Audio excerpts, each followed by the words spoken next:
গতকাল আমাদের বাড়িতে রান্না হয়েছিল কচু শাক। কচু শাকটা এত টেস্টি হয়েছিল সে আপনাদের হয়তো আমি বলে বোঝাতেই পারবো না।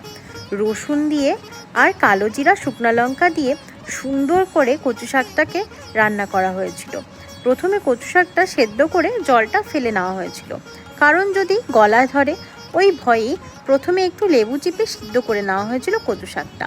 তাই যখন খেতে বসেছিলাম তখন ভাবছিলাম মনে মনে, কী বা হয় যদি গলায় ধরে। ও বাবা, পরে দেখলাম না, সেরকম তো কিছুই হয়নি।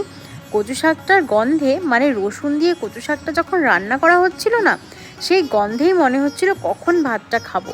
গরম গরম ভাত দিয়ে এই কচু শাকটা অসাধারণ লাগছিল খেতে।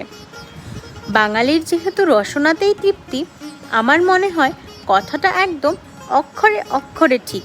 কি আমি ঠিক বললাম তো?